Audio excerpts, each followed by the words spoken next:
Hey there. Welcome back to Crude X. This is episode 2 in our series about a cold case, the murder of Sandy Terrell and Debbie Merritt. On our last episode, we went over the bare bones of the case.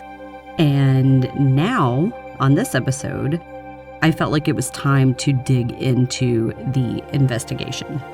So, I've been torn on how to lay out this story. We're working with 2 different timelines. We've got the investigation in the mid to late 80s, and then we've got our current investigation now in the 2020s.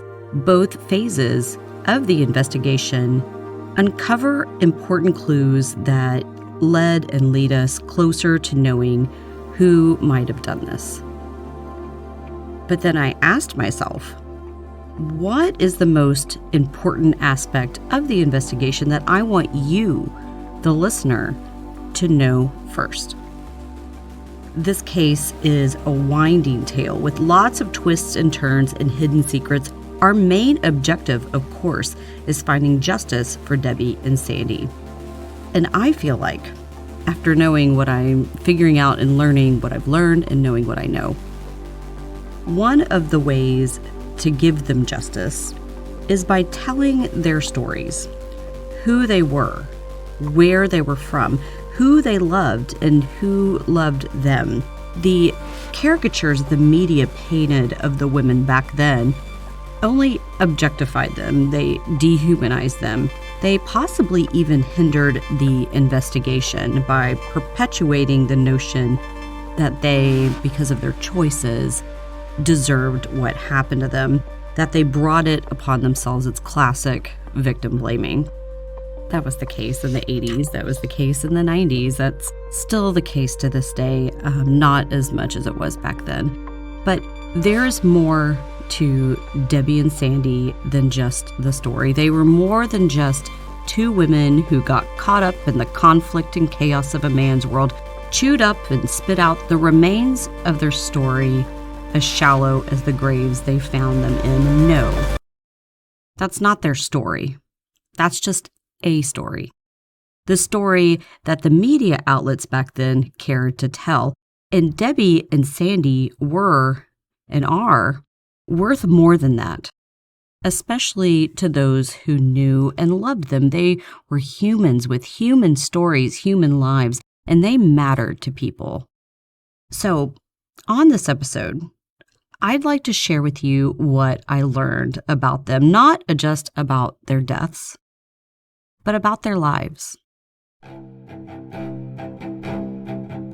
I'm Jen Schaefer, and this is Crude Acts, Murdered in Oil Town. Who killed Debbie and Sandy?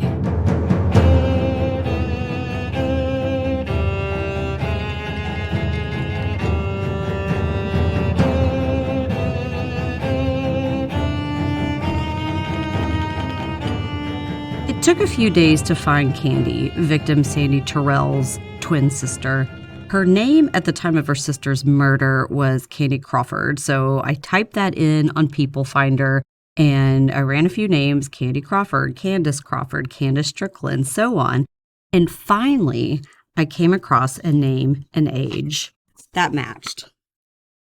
I looked that name up on Facebook, and the picture matched what I believe Sandy would have looked like if her life wasn't stolen from her. I reached out via Messenger, and to my surprise, she messaged me back. I told her a little bit about what I wanted to do, the story I wanted to tell, how I never forgot about this case and her sister, and how my dad felt the same way, and that he was the investigator on the case.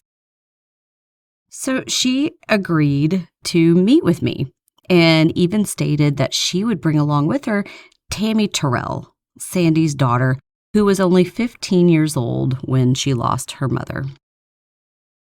We met up for lunch a few days later at Outback Steakhouse in Baytown off I-10 and Garth Road. I'm very familiar with the area. It's right where the San Jacinto Mall used to be, and that is a mall that my generation knows very well. When we were kids in the early 80s, We played at Physical Whimsical in the mall. It was a carpeted playground upstairs from the food court. As preteens, we had teen nightclubs in this mall, Club Soda and Club Curiosity. I make little posts on Facebook as like little homages to it with kids in their 80s attire and 80s dances. We spent our days and evening just walking around the mall, just shopping for clothes, eating at Casa Olay, catching a $1 movie. They actually had movies that cost $1 back then, kids.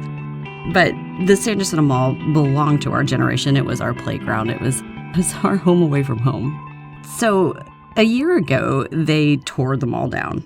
And all that's left of it is a flat land of concrete and faded memories. The end of an era for sure, but also a blank slate for something new. Or at least a new version of an old scene. We shall see. But across Garth Road on I-10, from where San Jacinto Mall used to be, is Outback. And that's where I met Candy and Tammy. And we shook hands upon seeing each other in the parking lot. And then we entered the restaurant and we sat at a booth in the far corner, away from the noise of the restaurant. We all three ordered iced tea. We all three added our southern sweetness to it. And then immediately, we got to talking about their loved one, Sandy Terrell. They opened up with some hesitancy. You could tell there's still pain after all these years. Sadness quietly resides behind their eyes. You can also tell a part of their spirit died back in 1985. They were surprised this case hadn't been forgotten about altogether, and they were pleased that someone was willing to listen and tell the true story of their beloved Sandy, the person beyond the headlines. And this is what Candy unfolded to me. And then, of course, my research filled in all the rest. But this is what she said, and she laid it out from the very beginning. Sandy and Candy were born June 15th, 1949, to Francis and Claude Alfred Strickland in Newellton, Louisiana. The family moved around a lot during their childhood, but in their teen years, they finally settled in Baytown, Texas. Mom and Dad worked in the medical field, and the girls attended Lee High School, home of the Ganders, and they were there and they graduated in 1968. Candy described her sister as being very popular, and she was well-liked. She described her as funny and outgoing. She was very smart and very approachable, and she had a vivacious, full-mouth smile that so many people were drawn to. She was the type of person who never met a stranger, and she had lots of friends, and she was very well known, but of course, no one knew her like her sister Candy. Candy said that she was the quiet one. She was the observer of the two. She was more reserved and cautious, while Sandy was outgoing and talked to anyone and everyone. But the girls were very close. They dressed alike. They enjoyed many of the same things. In high school, they often went on double dates, even triple dates with friends. It was while in high school, Sandy Terrell met the man who would later become her husband and the father of her children, a guy by the name of Jimmy Terrell from Liberty, Texas. Soon after they met, they got married September 9th, 1967. They had James, and then a few years later, they had their daughter Tammy. Getting married and starting a family young was common in those days, especially in small towns, and they were no different. But they were a very tight-knit family unit. They spent loads of time together. Even after Candy went off and got married herself, Francis, Alfred, Candy, and Sandy, they all remained very close. They were a solid family unit up until the day that she went missing. And then there's Debbie, the other victim. Debbie had a starkly different life from Sandy and Candy. Debbie's mother, Rosina, was of Irish descent. She was born in Castle Rock, Ireland. And then her dad, a man named Lyle Nifong, was from South Bend, Indiana. Somewhere along the way, the couple met, and they got married, and they had Debbie on August 15th, 1950. The family settled in Houston, Texas, and this is when and where Debbie faced a dreadful experience, one that possibly reshaped her life forever. In 1958, her mother was diagnosed with breast cancer. With limited treatment options back then, the cancer metastasized quickly, and just 4 short years later, it ended up taking her life. On June 19th, 1962, Rosina was only 39 years old when she passed away, and poor Debbie was only 12. A few years later, after she passed, Lyle and Debbie moved to Baytown. She attended Lee High School with the twins, Sandy and Candy. Lyle met and married a woman named Ramona, and they had 2 boys together, Lyle Leroy Jr. and Lance. Then a strong family unit was beginning to form for them, and things seemed to be going great until a few years later when illness befell the family again. Debbie's father, Lyle, the patriarch of the family, was diagnosed with colon cancer.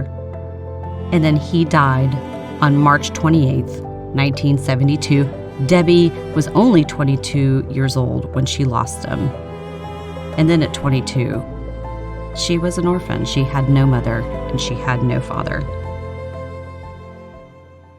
So that year that happened, Debbie met and married a man with the last name Brown, but that only lasted a year.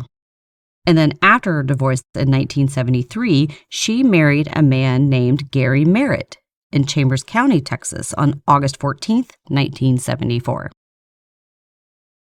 So a lot happened to Debbie, and then you've got Sandy with her life and everything that's going on with her. A handful years later, they reconnected, and Sandy was with Jimmy, and Debbie was with Gary, and the 4 of them would hang out together. Gary's family comes from a long line of fishermen and shrimpers, and he had a boat, and so the couples would take the boat out, and they would have fun. They often hung out together. And on the outside, everything seemed fine until one day, it just wasn't. Debbie divorced Gary on July 20th, 1983, when she was 32 years of age.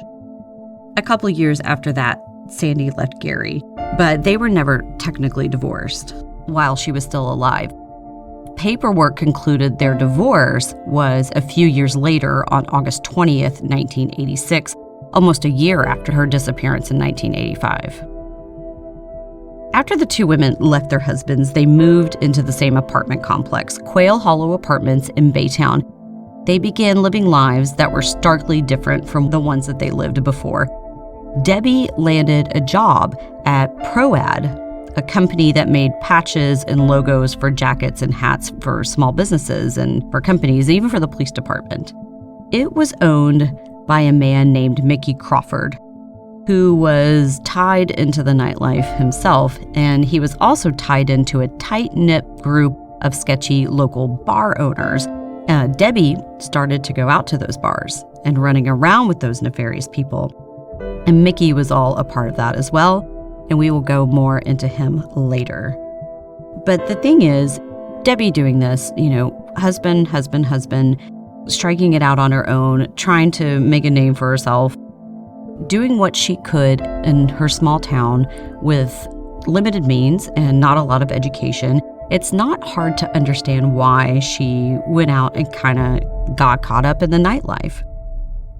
I asked Debbie's younger brother Lance, to give me 3 words that described his sister, and he said strong, ambitious, and hard-headed.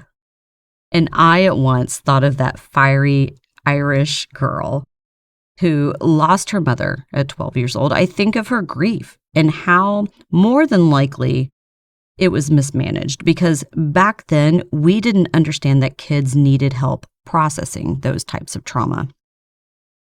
I don't know if you've lost a parent. I, thank God, have not, and my heart goes out with you if you have, especially if you were a child and you lost your parent. When a child loses a parent, it really does impact their social development, how they handle emotions, their self-esteem, and it causes a fracturing. Their lives are split in two. There's the life before the loss, and then there's the life after the loss. And that splitting can likewise cause extreme compartmentalization and even detachment from emotions. That disassociation, it comes from pain and a heightened anxiety, a fear of not having their needs met, not being loved, being abandoned. Oftentimes, kids grow into adults who have a hard time sustaining healthy relationships. And upon looking at all this and reading what I've read and hearing what I heard about Debbie, this seems to be the case with her. And possibly why she sought reprieve in the bars and the nightlife and dating around and with men who were unavailable. A few years after Sandy left her husband, she joined Debbie out in the nightlife, and they, of course, mingled with the same friends. It became a regular thing, and this is not uncommon for singles in their 30s. When the women moved to the Quail Hollow apartment building, they were just a stone's throw away from one another, which made things very convenient. Candy, Sandy's twin sister, also lived in the apartment complex along with her husband. She didn't join them in the nightlife because she, like her parents, worked in the medical field and she had to be up early in the morning. So she typically stayed home instead of joining the ladies out. Candy told me, though, it was nice living so close to one another. Sandy's daughter, Tammy, even recalled babysitting Debbie's two little girls back then. So Sandy, at the time, she worked two jobs. So while Debbie worked at ProAd, Sandy worked two jobs as a cashier at local grocery stores. She cashed checks and helped the store balance their books. She discovered at that time she had a knack for bookkeeping, and she even enrolled in Lee College to get her certification, a certification she was denied ever finishing because of what happened to her. Candy and Tammy talked about how smart Sandy was, and they recalled the times while watching Jeopardy in the living room. Sandy would be in the kitchen cooking, calling out the answers, and she never got one wrong.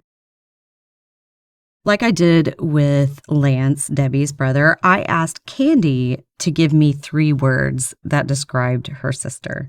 She said to me the following: sunshine, talkative, and outgoing. But then she wanted to throw in a few other words, specifically empath and a little naive. She said Sandy was the type of person who always wanted to help anyone in any situation, no matter how bad the situation was. She also saw the good in everyone and could see past their flaws, no matter how dangerous they were or how bad their flaws were. And Candy believes that is what may have gotten her killed, and why she was even drawn to certain people to begin with, people like Debbie, looking for love in all the wrong places. Candy added that Sandy had a heightened intuition. She said the day that they went missing, she popped over to her apartment to say goodbye, and Sandy wrote her a note that allowed her to take Candy to the doctor if she needed to, if something happened. But then Sandy told her something else. She said she had an ill feeling about the trip, that something in her gut was telling her not to go. Candy advised her to listen to her gut, and so Sandy, whenever Debbie showed up, Sandy actually tried to back out of the trip at the last minute. But then Debbie pulled her aside and she pleaded. Sandy, being the compassionate one, was easily convinced back into going. Candy said she walked them down to Debbie's 1982 silver Dodson, and then she gave me an interesting clue. Something that even got overlooked because I didn't read anything about it, and I even later told my dad, and he didn't know about it. And I thought this was very interesting. Candy said Debbie had a box of ball caps in her car that needed to be delivered to her work pro-ad before they left for their trip. They were right there in the trunk of her car. She remembers it vividly as they were packing up their luggage. Mind you, when Debbie's car was found in 1986, it was reported that nothing was in it. So, did they stop at pro-ad that evening before they went missing to drop them off? Because that would be a pit stop on the way to what happened to them, maybe of the place where what happened to them happened. Who knows? But it's something to think about. I wrote that question in my notes to revisit later, and we definitely will be revisiting that later. Candy then said, after they loaded their stuff up, she hugged the two women, she told them goodbye, and the two women hopped in the car and drove off. She didn't realize then that that was the last time she'd ever see either of them alive, and that her sister Sandy's intuition was right.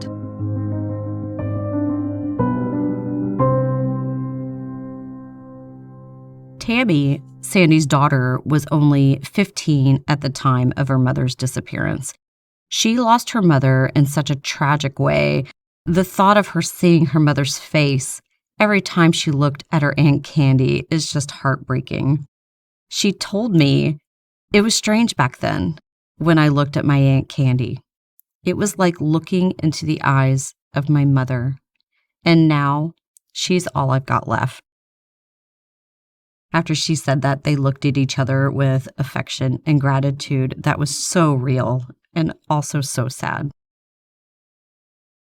Candy went on to talk about her own strong intuition. She knew that Sunday when the women hadn't returned home that something was wrong. Call it twin tuition, if you will. She said, I had chills that day. That Sunday they were supposed to come home. We were watching the football game on TV that afternoon, and no matter what I did, I couldn't get warm. I knew then and there something bad had happened. And then she never showed up. And it just wasn't like her to do that. She would never forget to check in with us. She would never, ever want us to worry about her. When March 1987 rolled around and they found Debbie and Sandy's bodies in a Chambers County marsh, Candy said she wasn't surprised. She already knew in her heart of hearts that her sister was gone, but what did surprise her was that nasty rumors would be used to scrutinize her, and they would be used as validation for her murder. And then on top of it, her killer or killers would never be found, and that her mother and father would pass away without ever knowing what happened to their daughter. It would go cold as she was that day that she went missing for good. Tammy said, not knowing who did this hurts us all still. To this day, we just want answers before the rest of us are gone too. Debbie's family feels exactly the same way. It seems that stories about the ladies frequenting certain local bars with certain local people, as well as the rumors about the game hunt and chase, were a way to create and perpetuate a bad reputation of the women. I asked my dad about the rumors, and he said the sex game stories were all a media exaggeration. He was surprised when the case was presented that way on TV. I asked Candy if her twin sister was even into that sort of thing, and she said absolutely not. She was trying to work things out with her husband, and it just wasn't her nature. She was a really good person, and she really cared about what her family and others thought about her. She tried to make so many other things work than having to resort to that sort of thing. After looking into what she said, she and Jimmy were still married when the murders occurred, and so what Candy said tracks. Plus, I discovered that this game did exist, but the women had to buy into the game at $500 a pop. It didn't make sense that a woman of limited means working 2 jobs at grocery stores doesn't just throw away $500 to do something like that. Not when she was the breadwinner and had bills to pay and a daughter to care for. There's just no way she could do that. Not by choice, at least. Candy said Sandy hardly even drank. She would order one margarita when she'd go out, and it would always melt down to the bottom before she had a chance to finish it. She was too busy country dancing. She loved country music, and she loved to go out dancing.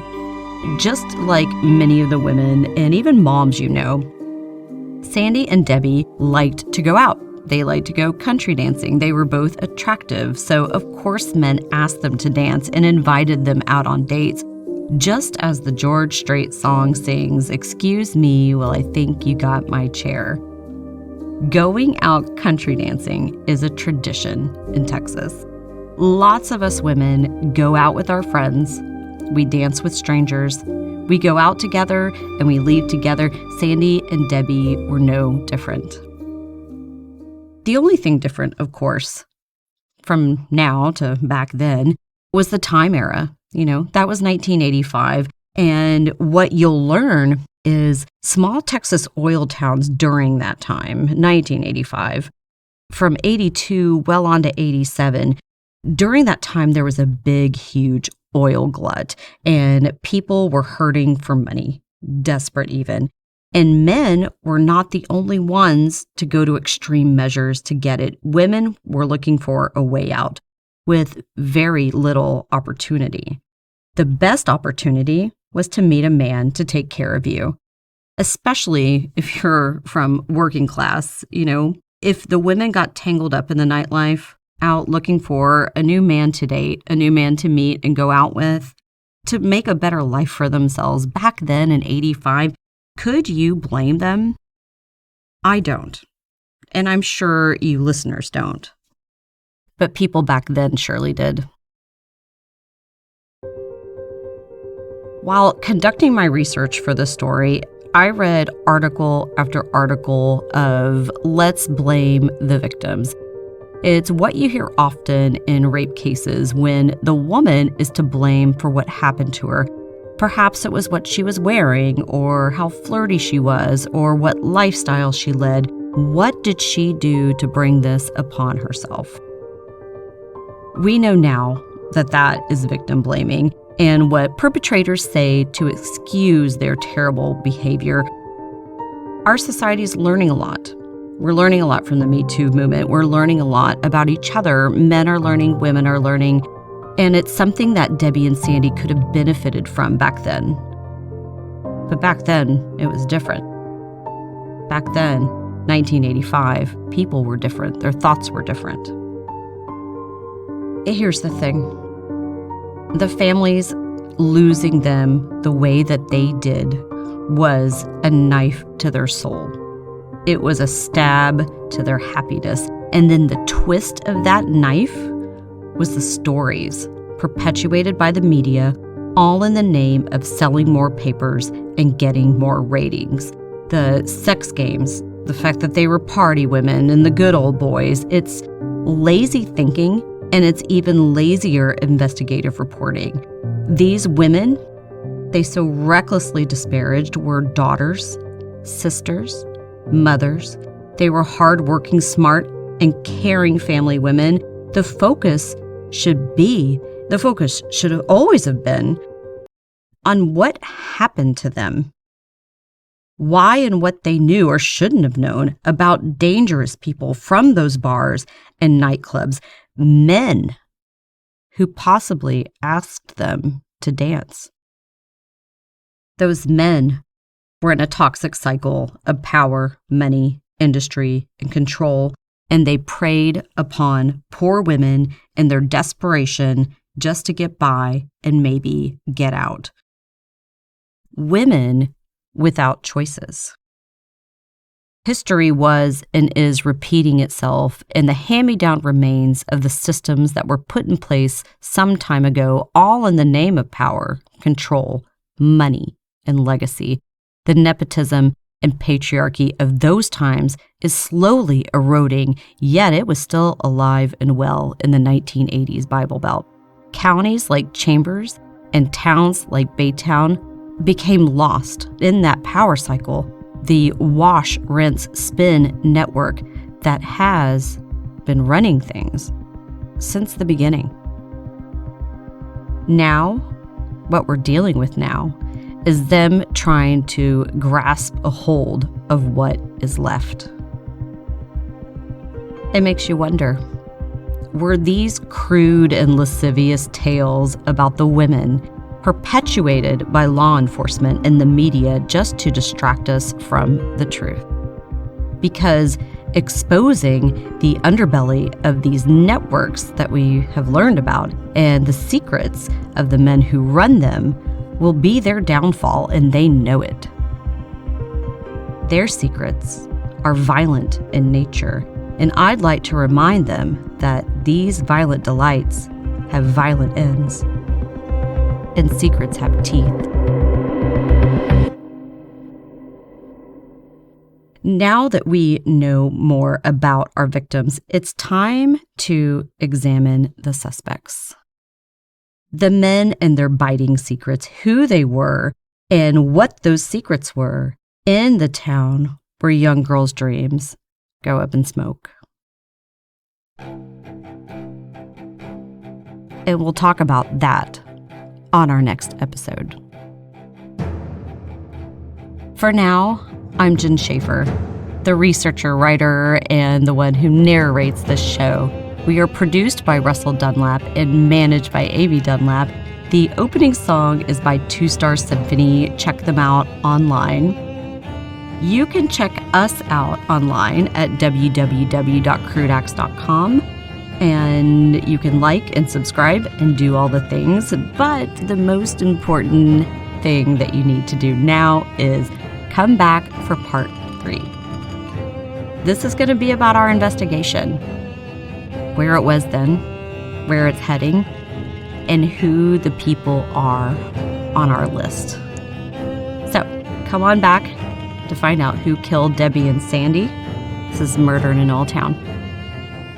See you next time.